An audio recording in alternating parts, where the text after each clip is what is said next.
at Mindanao, na-delay ang ilang flight sa NAIA matapos magkaaberya ang radar system sa 3 terminal na paliparan. Naayos naman agad ang mga radar pero dahil luma na, posible raw na maulit ang aberya. Mula sa NAIA Terminal 3 nakatutok live si Steve Dailisan.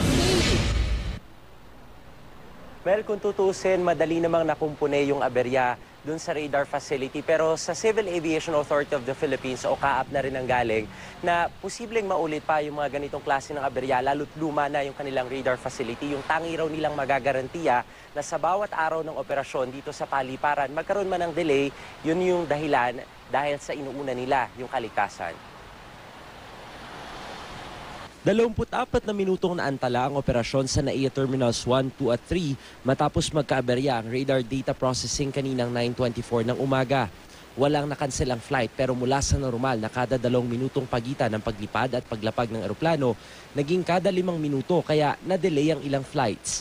Ayon sa Civil Aviation Authority of the Philippines o CAAP, kinailangang i-restart ang radar system na siyang nagsasabi sa air traffic control ng eksaktong lokasyon ng mga eroplano. When the data is collected, it is brought out to the screen of the radar controller. Pag nasira ito, medyo wala ka makikita sa screen, and that is a problem. They will only be relying on communication from the aircraft. This is my position at this time. This is my position at this time. So based on that, yun na sila i-spacing. Nitong nakaraang linggo, bumigay naman ang transformer ng Manila Approach Radar Facility matapos tamaan ng kidlat. Kaagad pinalitan ng mga nasirang parte ng radar saka na ibalik sa normal ang operasyon ng paliparan. Ang ganitong mga aberya, posibleng maulit pa raw, lalo't lumang-luma na ang radar system na ginagamit. We are using now a radar system, a navigation system that is way past its supposedly lifetime. It's called the Eurocat. I believe that has a lifespan of about 10 years. Ito yung Communication Navigation System Air Traffic Management Facility ng CAAP. 10 taon na ang nakararaan nang sinimulan itong ipatayo pero naudlot ng ilang taon ng konstruksyon. Nito lamang sila July nakapag-resume at inaasahang matatapos sa taong 2016. Pero pag gumagana na mula sa gusaling ito, kaya raw patakbuhin ng airspace hindi lamang ng Metro Manila kundi ng buong bansa. Dahil luma ng radar facility, kailangan ng i-upgrade at habang hindi pa raw tapos ang pag-upgrade, naghahanda muna ng backup plan at safety precautionary measures ang CAAP. Clearances between aircraft are going to be much wider than normal now. We are hoping that we don't get too many of these outages, although our people are well conversed and they can immediately solve the problem. But these problems may compound.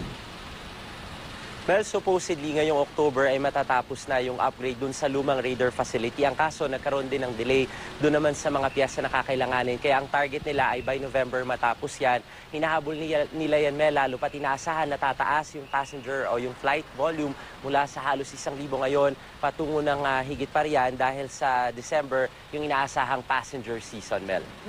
Steve, paliwanag mo nga muna sa ordinaryong lingwahe. Ano ba saan ba ginagamit yung radar na yan na nagmintis kanina? Steve? Alam mo, Mel, yung radar facility na yan ay napaka-importante kasi yung mga air traffic controllers natin, dyan nila nakikita yung galaw ng mga eroplano sa himpapawid. Kumbaga, sila yung nagmo-monitor. Dyan sa computer facility na yan, makikita yung galaw ng eroplano, kung nasaan yung eksaktong lokasyon nila na hindi na kinakailangan sabihin pa ng piloto. Nung masira yan kanina, ang ginawa ng CAAP, manual yung tinatawag, bale voice communication yung ginagamit. Yung piloto, tinatawag niya sa air traffic control yung kanyang eksaktong lokasyon at saka doon naman ipinaplat ng air traffic controller yung spacing para nang sa gayon maging maayos yung paglapag at paglipad ng mga eroplano mula dito sa paliparan, Mel. Aha. So, delikado pala pagka iyan ang nasira, Steve? Pwede magbanggaan ng eroplano. Ganun ba?